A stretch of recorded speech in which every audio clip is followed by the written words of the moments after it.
be, and if you received the December newsletter, you will have seen a little write-up on our speaker, Galen McCormick. If you have not received our newsletter, please do become a member, and for $10 a year, and you will get an award-winning newsletter sent to you every month. So Galen McCormick was featured on the front page of our newsletter in December. We are so happy to have her here. She has sort of an interesting journey that she's going to talk to us about. It's a journey that's kind of related to a famous composer some of you may know, Beethoven, who lost his hearing. And it was kind of interesting, Pete, when you talked about Richard, because I think there are some similarities there, it sounds like. Galen has performance degrees from the Eastman School of Music and the Carnegie Mellon University. She has taught double bass at Nazareth College and Roberts Wesleyan and the Eastman Community Music School. She was a member of the bass section of the Rochester Philharmonic Orchestra from 1995 to 2017.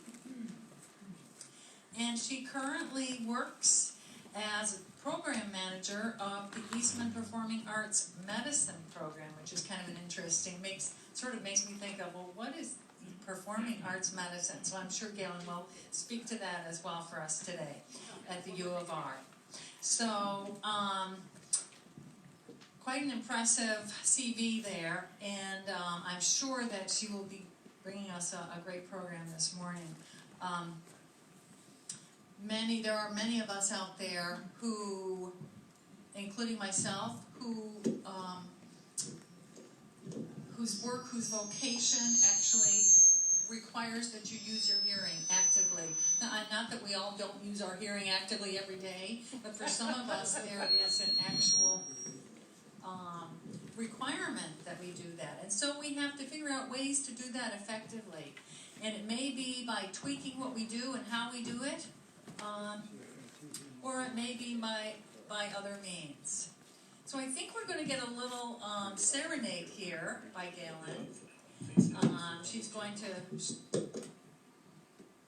be able to demonstrate for us a little bit of her, I'm sure, amazing talent. If she teaches the double bass, I'm sure she's pretty good at it. And I just have to figure out how to attach this. Okay. Because I don't have a belt on today. Put it on your... No.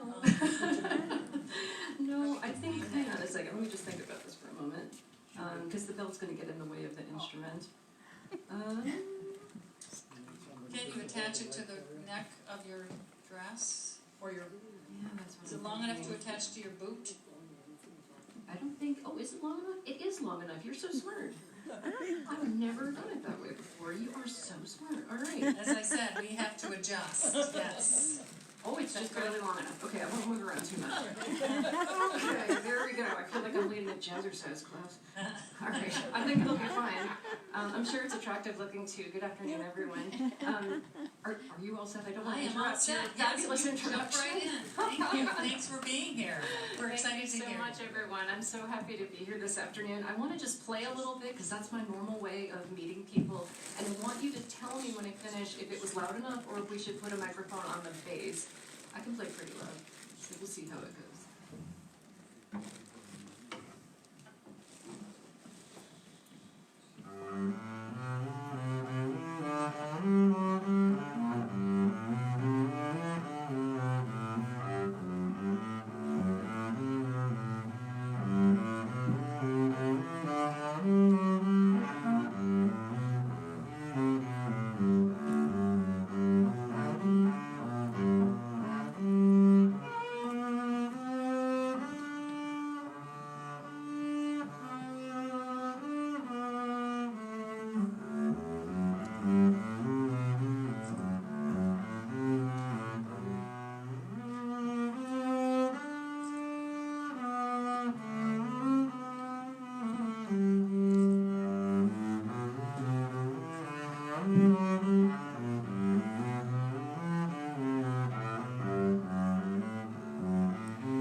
to be amplified the next time I play. I think we're okay? Okay, we're all right. Excellent. So, good afternoon. As our introducer said, I'm Galen McCormick. I am a member of your chapter, in case you didn't already know me, and I was a member of the Rochester Philharmonic for just over 20 years. I just want to give you a little bit of background about how I got into being a musician. This is me at 2 years old, and not necessarily prophetic, but kind of cute. You know, I just thought I'd share that with you. We had a guitarist in our family, but really no other musicians. When I got to be a teenager, we moved to a district that had a music program because I grew up in the Albany city schools. We didn't have more than piano or violin to choose from, and I was not going to choose violin, just not in my nature. But we finally moved to a suburban district where we had a string program, and this show was really popular at the time. I don't know how many of you remember this from the 80s, right, that show Fame, and that character was so influential to me. I thought she was so beautiful, and the sound of the cello was so beautiful. I do not play the cello, by the way. But I went into the school and I said, I really, really want to play cello. But I was really shy. And it took me a long time to work up the courage to go in and say this. So it was like November by the time, school has been going along for a couple months. And the teacher said, I have 14 cellists this year. I don't have any more instruments. So would you consider playing the bass? And next year, I will switch you over to cello. Okay, I said, we'll try that. Well, it felt like that when he handed it to me. That is an instrument called an octobass, which is even bigger and even lower than this instrument, but that is not obviously what I'm playing today either. But just that feeling of having something so large, when what I was expecting was, this instrument I could sit with and kind of cuddle with and play. But it was actually fairly easy for me, and I assumed it was because the instrument itself was so easy. I just jumped into orchestra in middle school. It's not that challenging in middle school. Then I found out, actually, it never got more challenging for me. I just loved it. I wound up going here to the Eastman School of Music, and one of the things that afforded for me was a chance to travel really widely. So I was invited to go with the wind ensemble. We toured Japan twice while I was in school. I am the sole bass player on that album, and it was an incredible experience to work with wind players and brass players and be the only string player. It's really very cool, actually. I had the opportunity to go to Germany twice while I was at school and to play in a summer opera orchestra. And something I wound up doing after college, I wound up staying in Heidelberg and working there for about 1.5 years before I came back to the States. And it was just a very interesting time that would not have come to pass if I had not thrown myself fully into music. So I like to say I was very lucky. I was 25 when I joined the Rochester Philharmonic. In retrospect, I can tell you that I worked really hard to do that. But at the time, it just felt like luck. I was taking a lot of auditions, and this is one of the places I really wanted to come back to because the orchestra is so good. And because there was a lot of other things I could do with my music skills around here, like teach. I played in a bunch of other orchestras you might have heard of, like Buffalo Philharmonic, Syracuse Symphony. And so I was able to piece together, very young, I was able to piece together an entire life built on just playing and teaching music. So pretty quickly I got involved in the education scene here and around the country. This is from a workshop in Kansas City, where I was brought in to work with about 20 other teachers, and about 100 students came, all of them bass players. It's a very cool sight to see even little squirts that are 5 years old with their tiny basses, and adults all the way up through retirement who want to start taking up the bass again. And this has really been a great joy for me to work with people, especially as a female artist. There are not a lot of female bass players in this country, which I'm glad I did not know when I started my career. I think I probably would have been a lot more discouraged, and as it has become really apparent to me what an uphill struggle we have as female artists, it's also become very important to me to stay very public about my playing and my teaching. And so I've been really happy to do workshops like this and to normalize the idea of female bass players in this country. I'm kind of a late bloomer when it comes to my education. I won my job here at 25, and then 10 years later I thought, I could really learn more. So I went back to graduate school, and I commuted between Pittsburgh, which is where Carnegie Mellon is, and Rochester, I would do a week there, a week here, and go back and forth to apartments. I could not do that now. It was way too much traveling. But this was really great for me to realize, there's a bigger community to be involved in, and this really spurred my love of thinking about writing music and thinking about creating content for students, because there just isn't a lot of that for the double bass. So it was right after my graduate school degree ended, in my early 30s, and I moved back to Rochester full-time. And I started getting really dizzy. I don't know how many of you are aware of Meniere's disease, but I suspect it's a lot more people in this crowd than when I talk to the general public. Started getting really dizzy. My hearing started changing a lot on my left side. Some days the pitch would be wrong, some days my hearing would be gone, some days it would just be really muffled. I can remember one concert where it felt like something was cracking in my ear the whole time. And do you remember when we would blow out a speaker from playing things too loud in our house when we were kids? Kind of had that sound to it, almost like this papery, rustly sound. But the bigger deal was just the dizziness was unbearable. Sometimes I had full-blown vertigo, sometimes I was just dizzy. And on those days, I chose to go to work and I chose to not tell anyone. And that was a really big mistake, I think. And it's not something I would counsel you to do if you have that kind of dizziness. But I don't know if you're aware that within the arts community, really any kind of dysfunction, any kind of injury is really ostracized. It's really, really difficult to present with any of these kinds of issues that would impair your playing. And people tend to really not only shun you, but stop hiring you for other work, stop referring you as a teacher. It was really important to me to keep this to myself and to not share it with my colleagues. So the time came when this ear finally really went deaf. And there were some options. And some of you may know about this, but I like to talk about it because a lot of single-sided deaf people don't seem to know about this option. That there is a system you can use of 2 hearing aids, and on the deaf side, there was a microphone.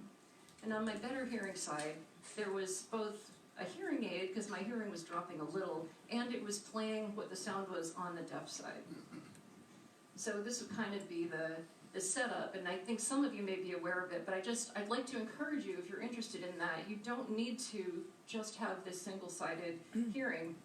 I was having a lot of trouble with people, if I'm sitting at dinner with my family, I won't hear the people on my deaf side, of course, and so I miss the conversation, or I spend the whole dinner time who's talking to me, right? Trying to figure it out. And I think you guys are aware of this, that how socially isolating that can become when you're missing things. And I didn't realize that I was starting to come off as like socially aloof to people because I just wasn't hearing what they were saying to me. And I think this also is kind of a common thing with hearing loss. I was starting to bluff a lot. So this kind of bit me hard one day when my bass section said, hey, we're all going out to lunch at this restaurant, should we save you a seat? Well, he said it into my deaf ear, so I did what I always do. Right? Just a little smile, little nod. I don't know what he said. Whatever he said, that was probably the right answer. So I did my own thing during lunch. I had some work to do. I brought a sandwich, and we came back to rehearsal, and they said, where were you? Are you okay? I said, what do you mean, where was I? We saved you a seat at lunch. Oh, quickly cover up. I had a phone call, my daughter's sick. You know this thing of trying to bluff, right? Just trying to get through, and the bluffs start to accumulate, and you start to feel really bad about the relationship.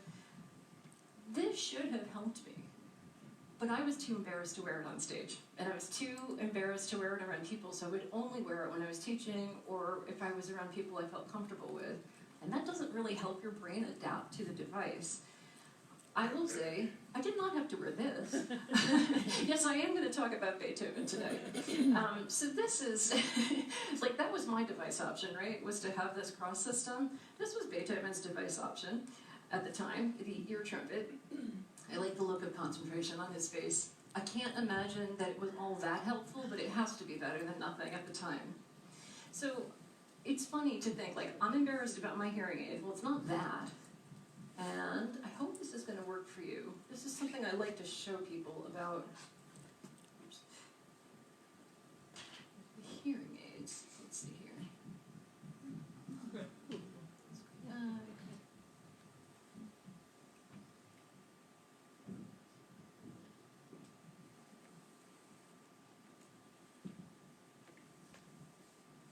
Let's see if this will work.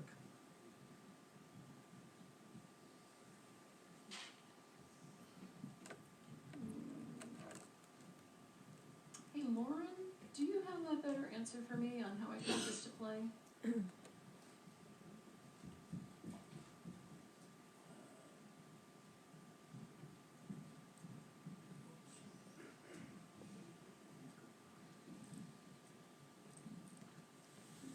This is from a YouTube file, and it should link over to it.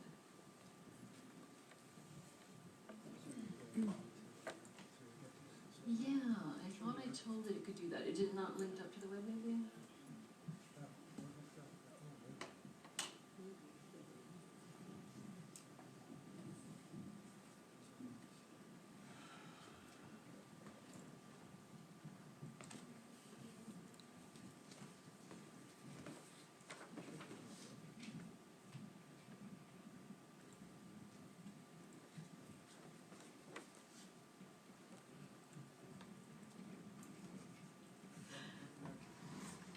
I'll play you a little something while we wait.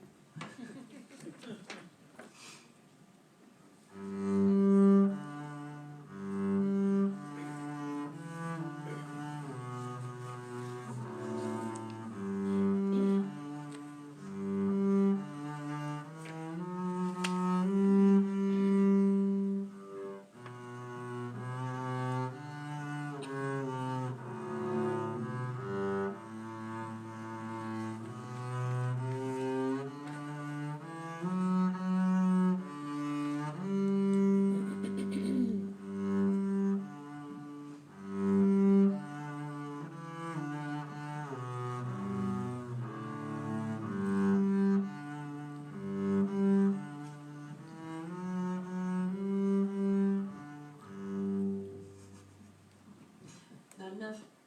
It's okay, you know what, we can skip it. We can skip it. It's a neat little video that talks about if we treated hearing aids like we treat glasses like we treat hearing aids. This is my favorite thing to say to people when they say, oh, I'm so sorry you have to wear hearing aids. I'm so sorry you got an implant. And I say, you're wearing glasses, you're disabled too, you know. They don't always like it when I say that. I can't understand why. It's a cute little video where the guy says, like, oh, just put your hair down and no one will know you have glasses, and covers his hair. It's very cute. Anyway, the whole point of that is, I mean, we wear glasses as a fashion statement now, and I don't see any reason not to make your hearing aids a part of your life. I know I'm preaching to the choir. Maybe to those of you on the live stream, I'm not, so think about that. You know what? It's okay. We can totally skip it. There is one thing I would like to figure out a little bit later in the presentation, and I'll pull that up when we get to it. Thank you, my dear. So if you think your hearing aids look bad, do you know what AirPods are?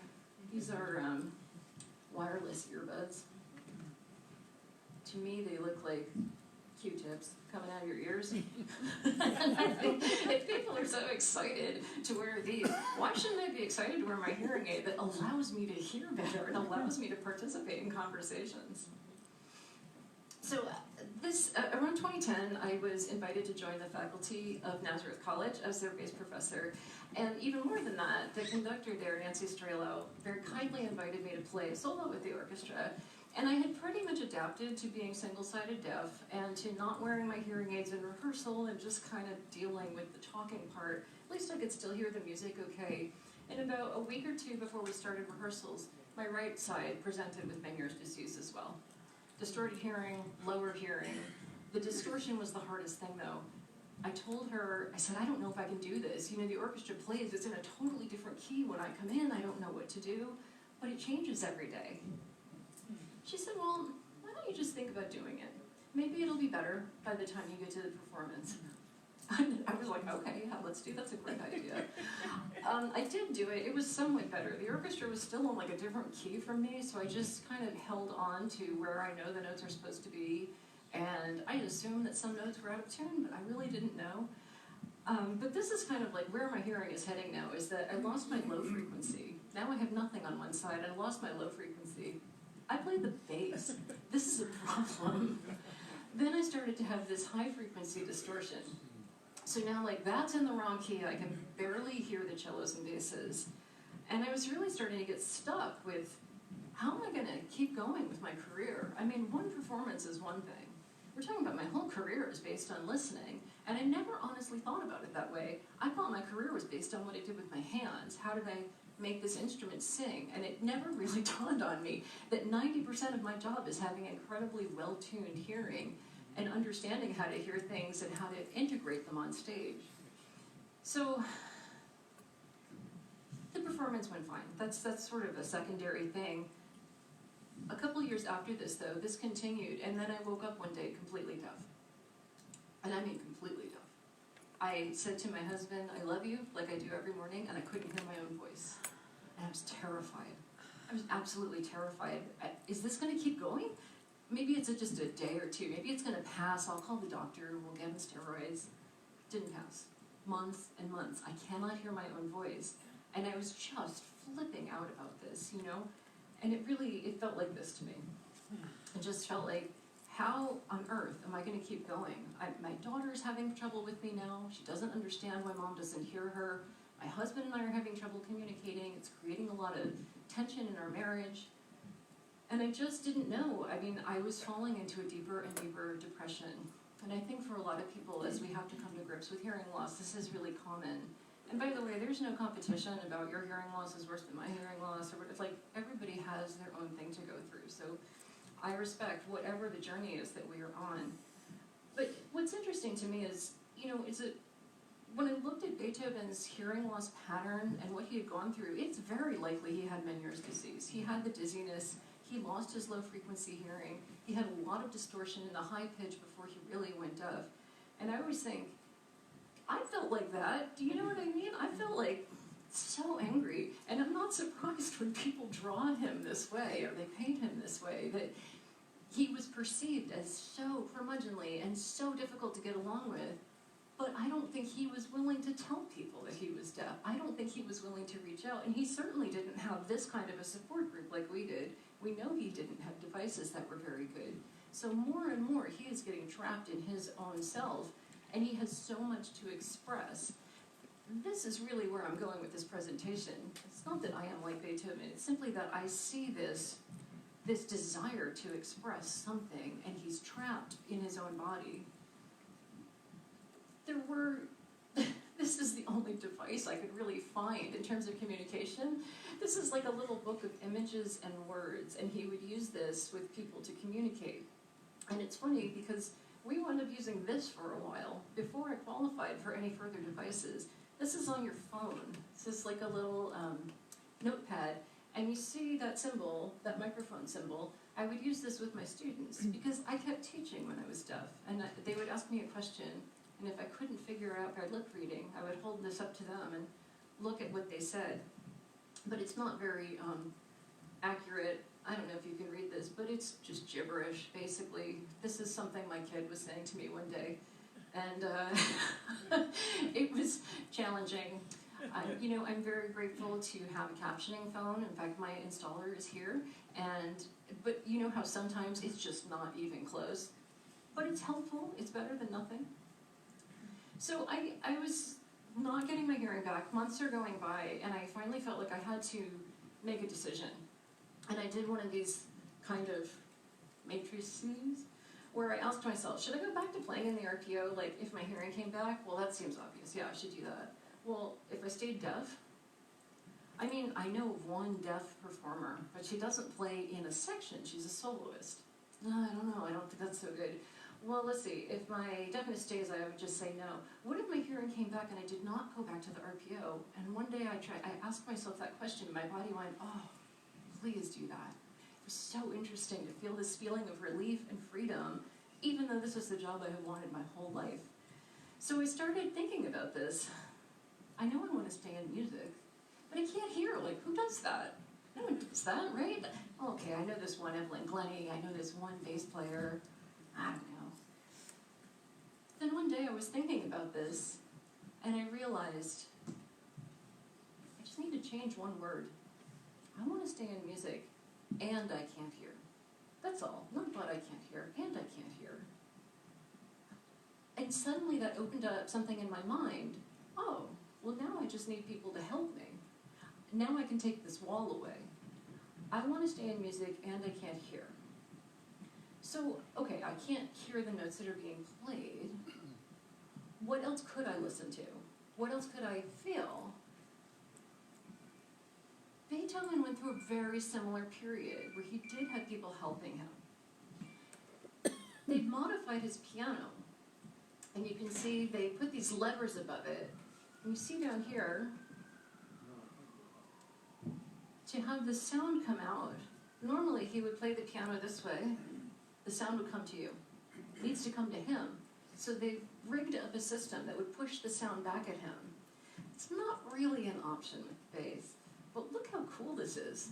There's a gentleman who rebuilt the piano and rebuilt all of these devices to see what it would sound like. So you can see those levers over on the right, and in the middle is this kind of tunnel. It goes onto this frame. Looks like this, and he's released recording, and there's some videos on YouTube, and I'm going to have to skip it today because of our connection issue.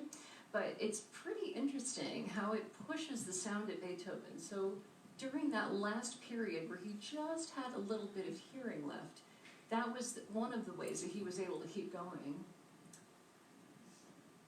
So I tried an experiment.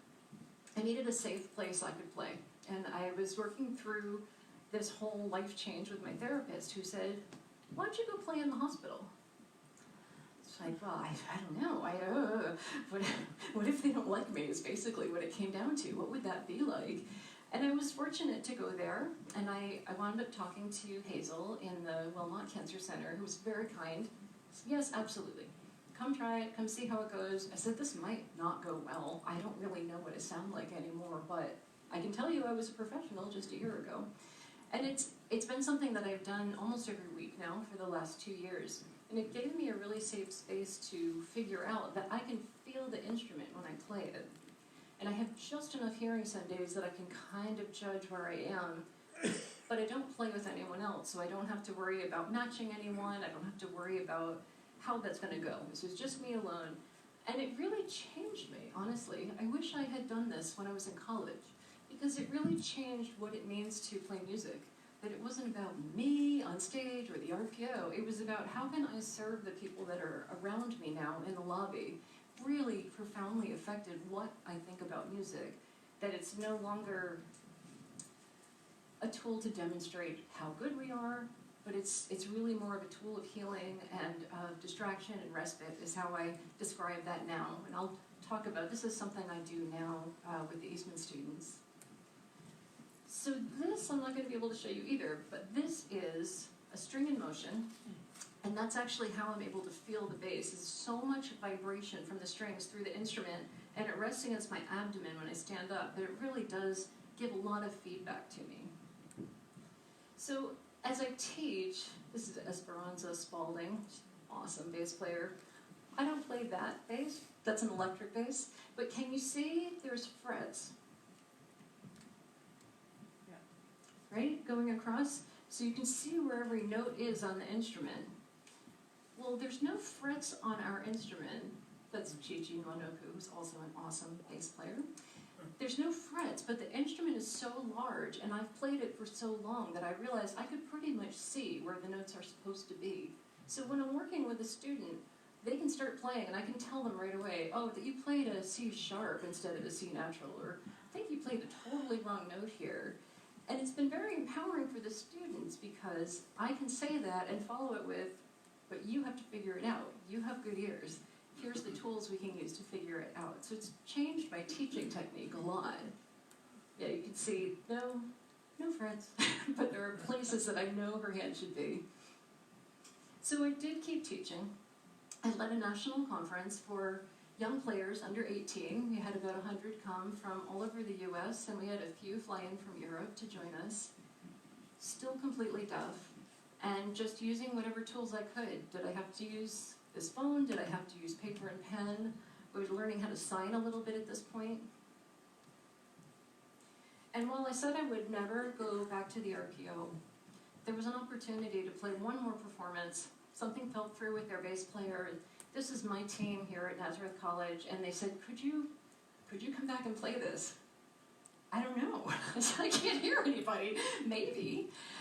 So it came back, and it's a piece I knew very well. It's a contemporary piece, and I knew that I would know what everyone's playing, I'd have a conductor who could give me, enough feedback on where the beat is, and he was willing to give me a little feedback on when to play louder or softer. And we did 2 performances of this wonderful piece by Stravinsky. And by the end of it, my anxiety was through the roof, and I knew this is not it. I cannot go back into performing full-time. But it was lovely to be with my colleagues who understood me and who really got what was going on. But it's too much missing information to work in this kind of ensemble. But like I said, I wasn't done. I just knew I wasn't done. I worked on this series when I was in graduate school, and I had been getting it published. It's an advanced series for bass players, usually used in college, graduate, and professional level players. But I thought, there's more I want to do, and there's more I want to do for young children, and I think I'm going to have to write it, because I don't think it exists yet. And this is where I reflected on Beethoven, because people would say, oh, you're going to write music just like Beethoven did. And I think, yeah. I did not start as a composer. I started by playing other people's music. He started as a composer. By the way, I just love this typo. Being dead did not stop him. Amen, brother. So, he's writing beautiful music. He's doing this without hearing it anymore at the piano.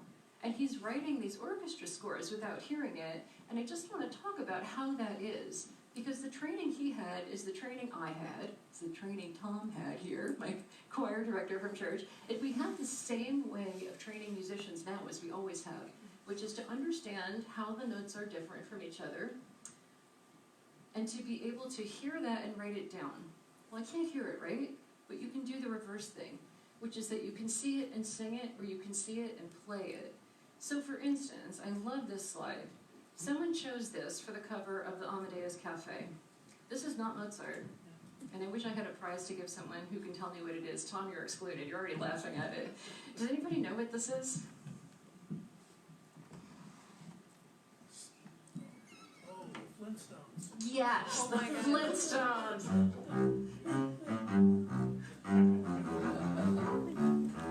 That is what that is. Clearly, that person did not read music, but this person did. Congratulations. You win a brand new car. Look under your chair. It's right there. But knowing that I could do that, and I realized that, like you, I could look at it and hear it. I don't even need to sit down and play it anymore. I knew that I had the ability within me, and now I just needed to figure out what do I want to say and who do I want to say it to. And the students I work with wound up becoming the inspiration. Some of it was really silly. One of my students, we were flipping through her book trying to find a gavotte one day. There's 3 in her book. We kept hitting the wrong one. She goes, oh, what is a gavotte? Who even cares about gavottes? Why isn't there anything like I know, like hot dog?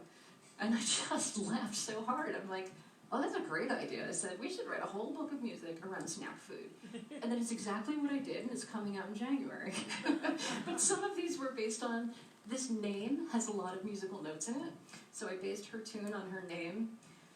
That's her on the end. Is she not the most adorable thing ever with her tiny little bass? And these students helped me to work it out. I would write them and send them to their teacher. She's in the middle there. And she would test them at her school, and I would test them with my students.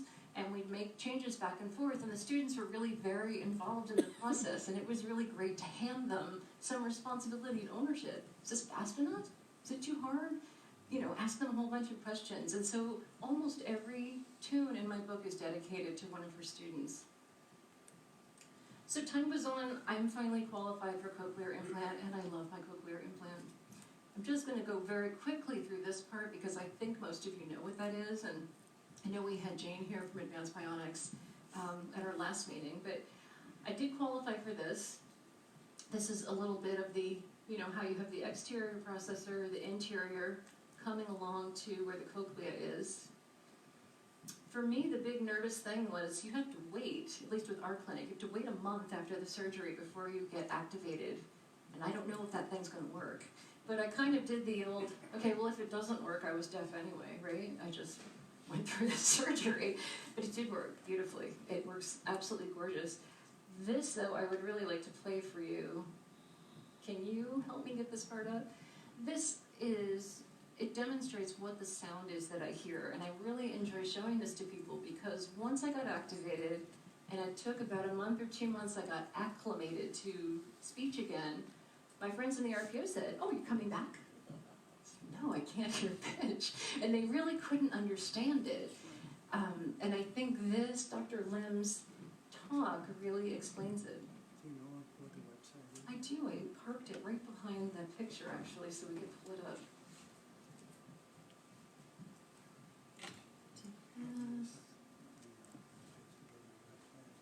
Oh, okay.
Here we go.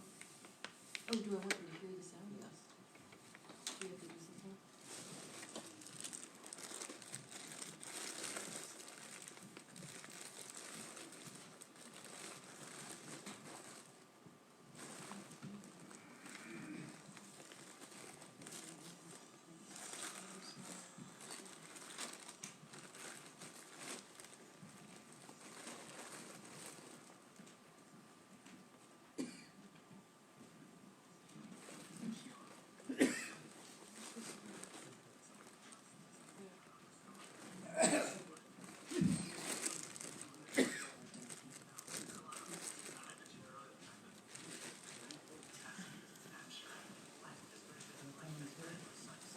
It's not going to be loud enough if it's just the speakers for the PC? He's using a mic on it though. Oh, okay. I think it's coming through. Well, Is that on?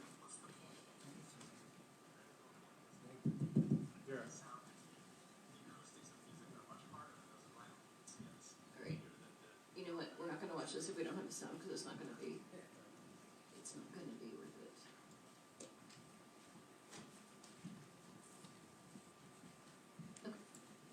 Okay. The upshot is, when you have a cochlear implant, normally we hear music this way.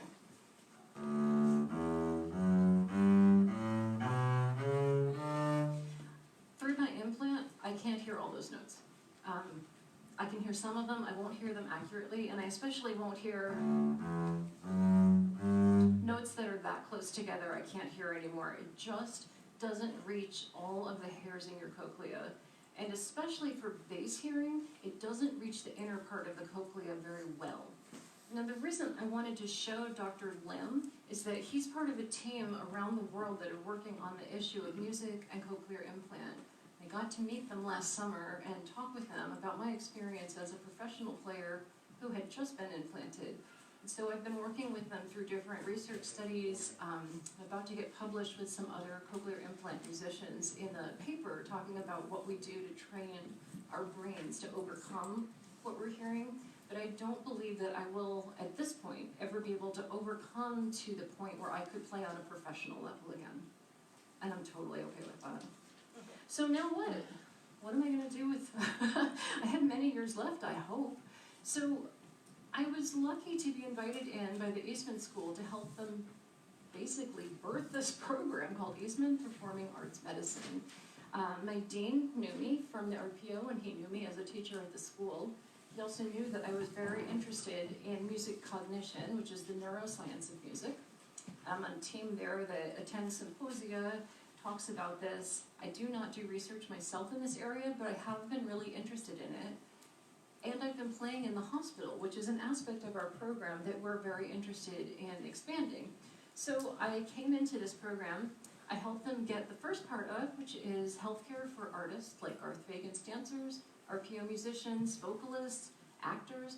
Anyone who has an injury that impairs their ability to perform can call our number, which is that number, and they can get seen within 48 hours. Just the way if an athlete's injured, whether it's a high school athlete, or let's say it's one of the AMRCs gets injured, they need to get treated right away to get back to doing what they do professionally.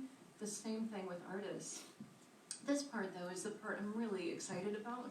It's our public-facing part, and it's having musicians from the Eastman School play in different parts of the hospital. That's Maya. She's a graduate guitarist, and she was one of my first musicians to jump on the bandwagon with me. And she's played in many places, so we started with just 1 or 2 places, kind of slowly rolled this program out. It's been launched since March.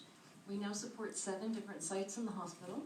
Starting in January, we're going to start bringing musicians up into the different wards for people who can't leave their beds and who can't leave their wards, and just start bringing music further and further in so the staff get a break, patients get some relief, from this monotony of being in the hospital. I'm really proud of this program for what they're doing. We're also going to increase music therapy services in the hospital, and that's a whole other talk. I'm not going to get into that today. We started a concert series in the cafeteria, and I love this group because of their name. They're called the Broken Bones Trombone Quartet. It's a good name for the hospital, right? The Broken Bones. So I wanted to end today just by asking you to think, what's your boulder, or what's your thing that holds you back? What's your thing that makes you say, well, I want to, but it might not be your hearing loss that holds you back. It could be something else. But what's your thing? And do you think, is there a way you can just change that one word? Say, I want to, whatever it is, and I have this thing. And then find your source of support. Find the people who can help guide you there. And you may be the trailblazer, and that's okay too. But there's always going to be people that can help you along your journey. So should I play one more thing for you before we close up today? Yes. All right. I will start with a tiny bit of Beethoven that you all know. But I think I'll play something else after that. Let's see.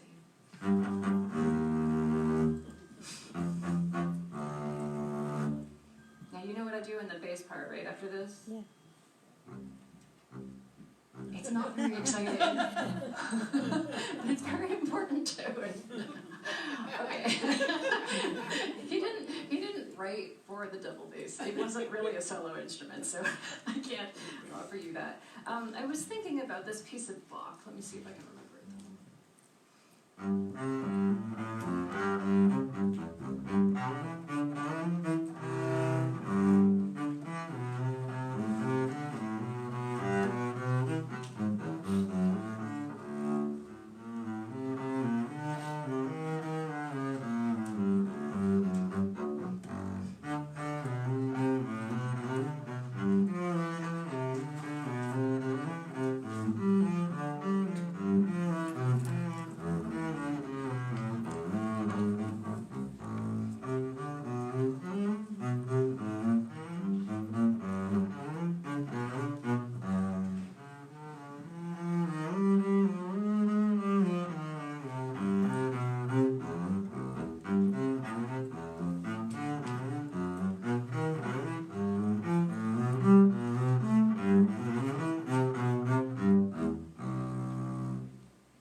Questions and answers, if you all have questions and answers? I guess I would have the answers, right? There's a...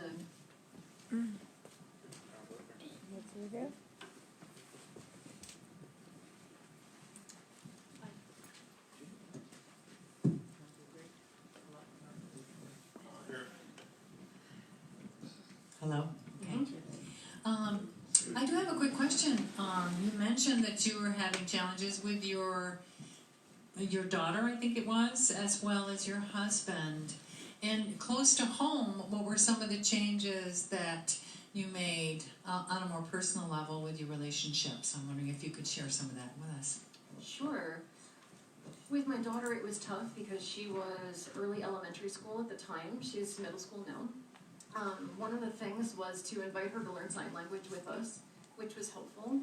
She, of course, adapts to technology like so easily, so she loved using this. I would say with my husband, it was simply making sure that we spent time to have a conversation, that there is no more quick as you're running by each other to leave for work saying, oh, are you picking her up? Are you getting dinner? Like everything had to become much more intentional. But learning sign language actually came out of that too, because I would say like, why are you so mad at me? He's like, I'm not mad, I'm yelling so you can hear me. I was like, okay, we gotta change this, because I can't figure out your emotional intention anymore. And so we learned, we took lessons online, and we'd probably sign like 5-year-olds, but we could get the job done, and that was really helpful. But it was creating enough space to say, things just aren't the way they used to be, and so we have to take the time to get whatever it is done. For a while before I got my captioning phone, he had to make calls for me. In fact, he had to be the one who called the RPO to say she can't come into work, and because I couldn't, what am I going to say? I can't hear the guy on the phone to say I've gone deaf all of a sudden.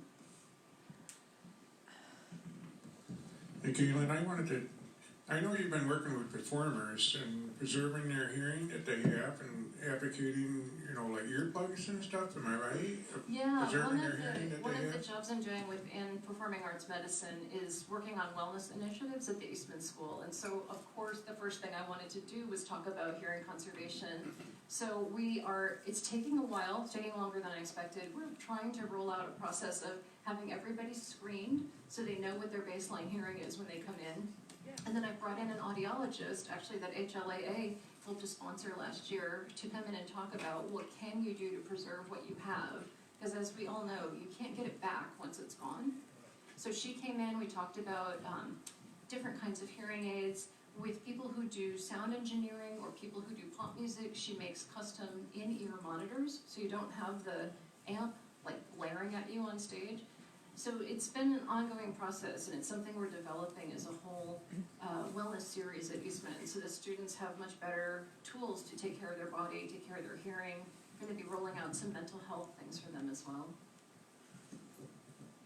Galen, thank you very much. Could you tell us the website of the new group with the medicine in the title? Oh, absolutely. And is there any kind of future upcoming link between HLAA and, I don't know if you call it a group, an agency, or what you do, but I think it'd be wonderful to do some kind of merging between us. And I did get to go to the BASE conference several years back at Eastman School of Music, and I don't know if it'll be returning, but if you have a little extra few seconds to get that together for us, I will help you. Well, thank you, first of all, that's great. The website, I realize you can't see on here, it's the initials EPAM.URMC.edu. And you can now Google Performing Arts Medicine and find us. The website has been up long enough. So that was the first thing you asked. The second thing you asked, is there a way for HLAA to partner with us? Absolutely. I'm positive there is. I was so grateful for the support did this just die? No. For the support of that audiologist who came in, and I think when it comes to hearing conservation and hearing issues, which is a big part of music study, I think we have to find ways to be partnered together. What they are right now, I don't know exactly. And the BASE conference, it was here in 2013, and it was about 1,200 bass players that came here. It was unbelievable. We can talk about that. I used to run my own bass workshop here as well. But the bass conference will be in Lincoln, Nebraska in 2021, the next time. Galen, you mentioned veneers. Do you still struggle? Do you still struggle with veneers? Or has it been different since you've had a cochlear implant? It has been different since I got the implant. And I was, knock on wood, it has been 1.5 years since I had vertigo. I did have it right after I got implanted. I had my first drop attack, which is frightening. I'd never had one of those before. Oh, what? But the audiologist and I feel that it may have really helped to fully kill this ear off. I hate to say that, but I have not had any dizziness since then. Do you still have Meniere's in your right I ear? do still have Meniere's, and right now the hearing fluctuates, but it has not caused me vertigo. So I also have Meniere's. I'm sorry, you know how it is. Do you have one or two cochlear implants? The question is, do I have one or two cochlear implants? I have one. This year at some point will likely fail to the point where I will get to, oh, I didn't include that picture in there, and I don't know if you can see this foamish stuff, but in the spirit of how much I love my implant, I got a blue one, and it's part of my whole theory of stop hiding your stuff. Go ahead and show everyone. I love it when people ask me, is that a Bluetooth? Well, kind of. It's a really pricey Bluetooth that I have. But I didn't want to hide it anymore, and I do decorate this one with stickers, and I just think there's no point in trying to pass as hearing anymore. There's nothing wrong with us. You know what I mean? We have what we have, and we should just be proud of it. You were saying that you had an amplifier. You were saying that you had an amplifier on one side and then an hearing aid on the other side. And so you don't need it now with your implant? So the question was about the hearing aid system I used to use, had the microphone, and then that I'd stopped using. I do still wear a hearing aid on this side, and they do make some that talk between the implant and the hearing aid. And I've tried it without it, and for me, I prefer hearing bilaterally. It just feels so much better, and I really honestly feel like there's something happening neurologically that's reawakened in my brain. I'm wondering why you were not wearing hearing aids on both sides. I was not wearing it on both sides because this ear had nothing left. There was no residual hearing, so there was nothing to put into that ear. And I found it really disorienting to have the sound come over here, because now I can hear the person talking next to me. I still can't figure out where they are, and it made me more anxious, which I'm pretty prone to anxiety anyway, so it was too much for me. Thank you. Sure. Any more questions? Do you have a question? Somebody have a question over here? Okay. You had mentioned earlier about holding the bass against your body, and then you talked about how the fact that notes on a scale too close together you can't distinguish. But can you still feel the vibration difference?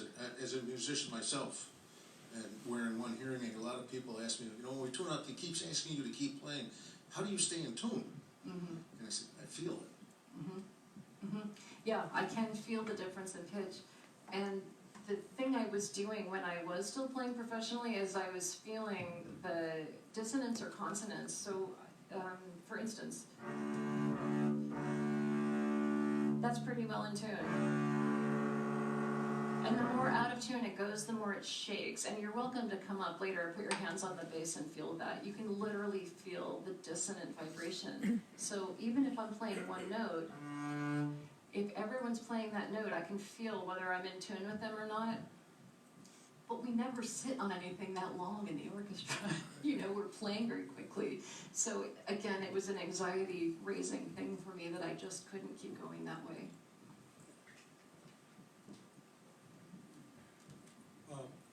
This has been a great talk. Can you tell us about your instrument, please? Oh, sure. So this is a fairly new bass. It was made in China, but it was designed here in Rochester by Paul Strellau. It's actually a fairly small bass. It's called a 5/8 size. A normal size would be 3/4. We don't actually usually play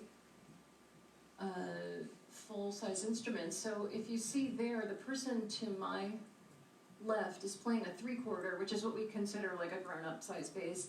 I always really struggled with that size. The spacing was really large for my hands, and all these sizes in between. These basses, by the way, were all made by the same company. It's one of the reasons I took the picture, was to share it with the person who designs them.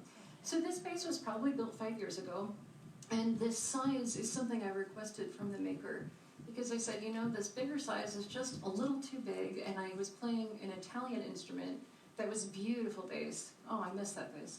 Had a nice short string length and a beautiful sound, and I said, I think you need something in between what the middle person has, which is a half-size bass, doesn't make a lot of sound, and the full-size instrument, which is a good amount of sound. So he said, okay, I'll think about that, and he drew this model up. He drew up a couple actually, but this is the one I really liked, and very pleased to say this is the one he sells the most of now. It suits a lot of body types because it's just a little smaller, but it still puts out a good amount of sound.